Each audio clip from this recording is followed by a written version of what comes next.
Nggak mau ya.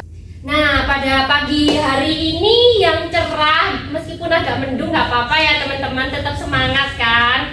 Nah, sebelum kita masuk ke pelajaran, Bu Guru mau cek kehadiran dulu nih. Siapa tahu ada yang hilang entah kemana kan nggak tahu ya.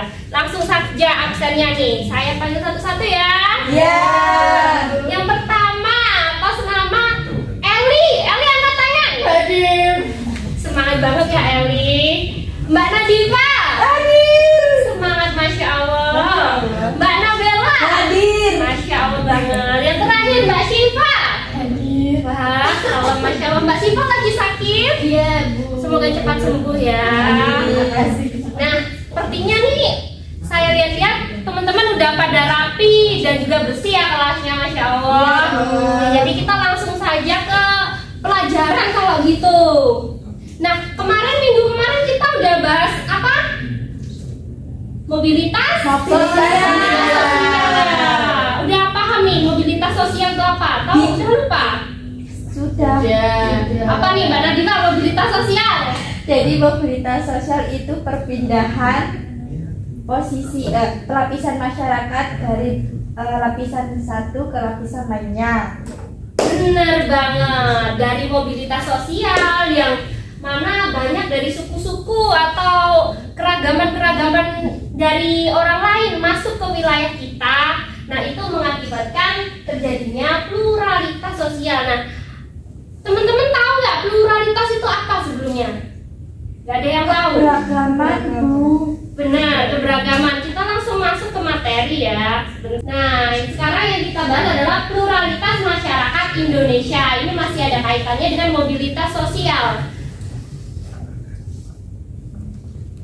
Untuk hari ini, tujuan pembelajaran yang saya ambil agar kalian ini terus berada di jalan yang tepat sesuai dengan tujuan ya. Yang pertama, nanti saya harap kalian dapat menganalisis bentuk dari perbedaan agama, ada budaya, suku, dan pekerjaan yang dimiliki oleh masyarakat. Yang kedua, saya harap kalian juga mampu menganalisis peran dan juga fungsi dari keragaman budaya di Indonesia. Jadi masih ada kaitannya dengan pluralitas masyarakat. Nah, seperti yang digambar sendiri nih, pluralitas masyarakat Indonesia. Jadi pluralitas itu berasal dari kata plural. Ada yang tahu kata plural itu artinya apa? Nggak tahu. Nggak tahu, Bu. Jadi plural itu artinya jamak, itu berasal dari bahasa Inggris ya. Nah, plural itu jamak artinya. Nah, kalau pluralitas sendiri itu artinya kemajemukan. Jadi dapat disimpulkan pluralitas masyarakat itu keberagaman atau kemajemukan yang dimiliki oleh masyarakat. Seperti yang ada di gambar, ini kan ada dari berbagai suku ya. Suku mana saja? Suku Jawa, suku Madura, Dayak, dan lain sebagainya. Nah, lanjut nih, ada macam-macam dari pluralitas masyarakat di Indonesia. Ada 4, ada agama, ada budaya, suku bangsa, dan pekerjaan. Masing-masing ini pasti memiliki perbedaan masing-masing. Nah, yang pertama perbedaan agama. Ada yang tahu agama di Indonesia itu berapa? Bentar, ada yang bisa nyebutin? Islam, Konghucu, Kristen, Katolik, Hindu, Buddha. Pinter banget Mbak Nabela dan juga Mbak Syifa ya. Jadi benar, ada agama Islam, Kristen Protestan, Katolik, Hindu, Buddha, dan juga Konghucu. Ada 6 agama yang tersebar di masyarakat Indonesia. Yang selanjutnya itu adalah perbedaan budaya yang kental dalam masyarakat Indonesia ini ya. Jadi budaya itu kan dari kata budaya nih, berasal dari kata Sanskerta. Keren banget kan ya, artinya itu budi atau kekal. Nah, ada 3 wujud dari budaya ini menurut Huningman. Ada gagasan, aktivitas, dan juga artefak. Nah, gagasan ini kan ide.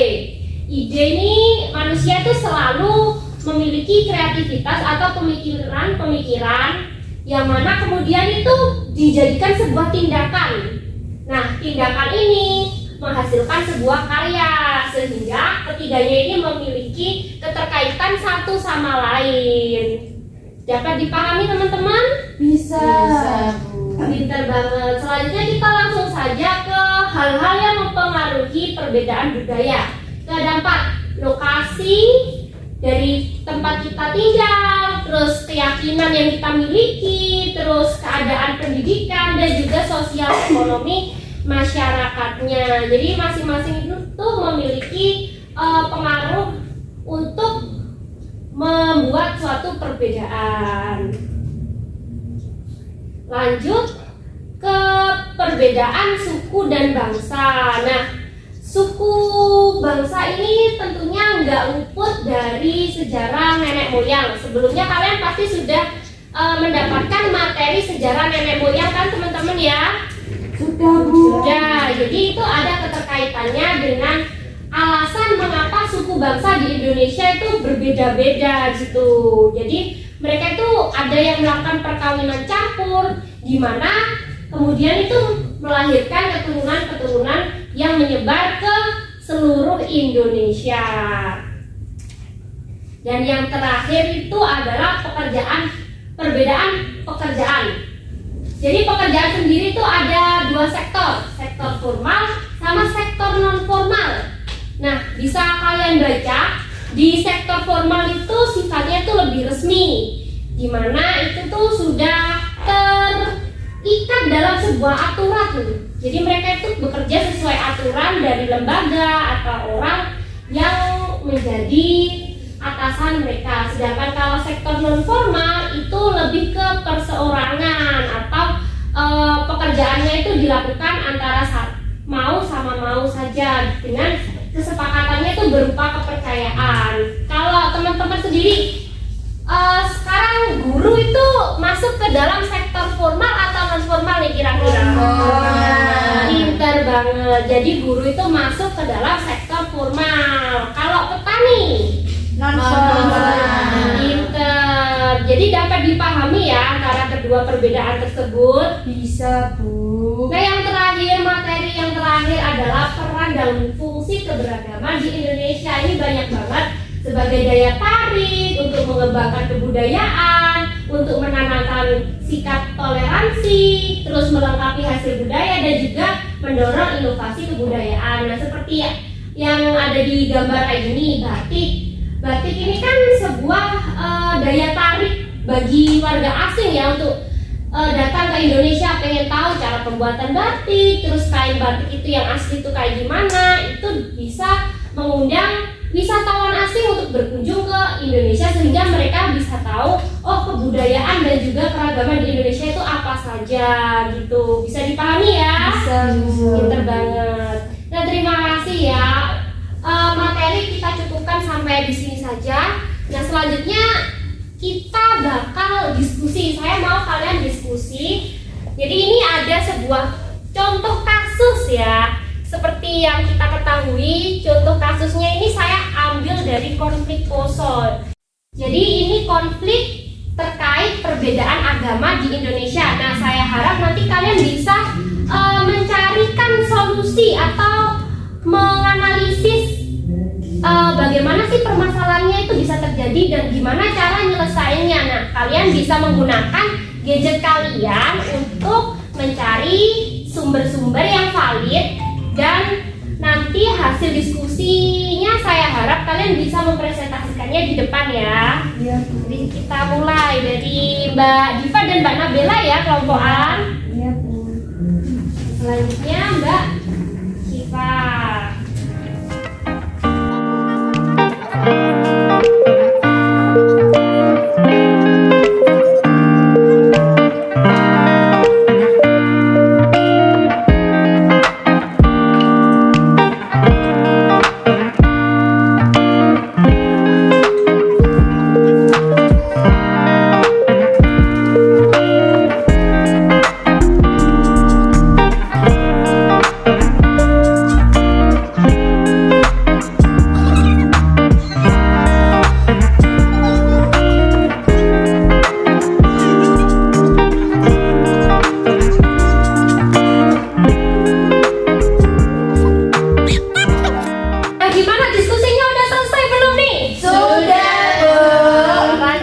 pinter-pinter banget ya ini teman-teman sekalian. Nah, siapa yang mau maju duluan untuk menyampaikan hasil diskusinya dari Saya. konflik tersebut? Baik, Mbak Nadifa. Ayo Mbak Nadifa. Semangat. Baik, saya izin mempresentasikan hasil diskusi kelompok kami. Setelah kerusuhan mulai mereda, Mabes Polri di Jakarta mendirikan Komando Lapangan Operasi. Melalui kebijakan ini, operasi militer di Poso dilaksanakan dengan berbagai sandi operasi. Pada tahun 2000 digelar Operasi Sadar Maleo. Pada pertengahan April 2004 terdapat Operasi Sintuwu masuk. Satuan TNI dan Polri yang dimasukkan ke dalam operasi ini termasuk Brimob Polda Papua, Brimob Polda Kalimantan Timur, Brimob Kelapa Bogor, dan lain-lainnya. Konflik ini diakhiri dengan penandatanganan Deklarasi Malino 20 Desember 2001. Deklarasi Malino merupakan perjanjian damai antara pihak Kristen dan Islam. Sebelum penandatanganan, dirinci bahwa terdapat 577 korban tewas, 384 terluka, 7.932 rumah hancur, dan 510 fasilitas umum terbakar. Kemudian pada Mei 2003 bahwa terdapat 940 makiat warga muslim ditemukan. Baik, terima kasih Mbak Nadifa. Tepuk tangannya dulu dan teman-teman. Nah, jadi akhir dari penyelesaiannya itu ada deklarasi Malino, di mana itu suatu perjanjian antara agama Kristen dan juga agama Islam. Bisa dipahami ya? Bisa, Bu. Nah, selanjutnya kelompoknya Mbak Eli dan Mbak Siva, siapa yang mau maju nih? Silahkan. Ayo Mbak Siva, silahkan. Jadi hasil diskusi dari kelompok kami itu ada 2 poin. Yang pertama, adanya konflik Poso ini bisa memberikan kerjasama dari seluruh kalangan untuk meredakan kerusuhan dan kepala dingin sehingga cepat berakhir. Lalu yang kedua, dilakukan pencegahan terhadap tindakan provokasi dan intimidasi di antara masyarakat agar kerusuhannya tidak semakin panjang. Baik, terima kasih. Bisa minta kita kembali.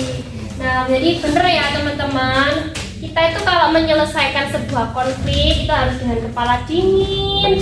Jangan pas emosi langsung menggebu-gebu ya. Itu kurang baik ya teman-teman ya. Iya, Bu. Nah, baik. Nah, jadi dapat dipahami semua ya. Saya harap pembelajaran pagi hari ini tuh bisa memberikan banyak manfaat dan juga menambah wawasan kalian terkait masyarakat di Indonesia yang sungguh memiliki banyak keragaman ini ya. Nah, kita tuh meskipun hidup di lingkungan yang banyak sekali, tentu banyak perbedaan, entah itu perbedaan agama dan juga suku. Kita tuh harus tetap bisa saling menghargai, mensupport, menghormati perbedaan tersebut. Kita tidak boleh mendiskriminasi atau mencemooh perbedaan yang mereka miliki ya. Itu sebagai bekal untuk kita hidup di lingkungan sosial juga ya teman-teman ya. Dapat dipahami? Bisa. Nah, sepertinya kalian ini kan sudah semangat. Ya. Nah, saya juga semakin semangat memberikan apa? Hadiah buat kalian pulang ya kan? Nah, hadiahnya itu kalian nanti bisa mengerjakan evaluasi ya. Evaluasinya bisa dikerjakan secara berkelompok atau diskusi juga boleh. Diskusi bukan contekan ya. Jadi yang kerja semuanya saling membantu, saling berdiskusi, menyampaikan pendapat untuk mengerjakan soal dan menyelesaikan masalah yang ada di evaluasi yang saya berikan nanti ya. Iya, Bu.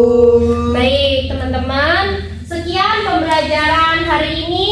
Saya ucapkan terima kasih ya.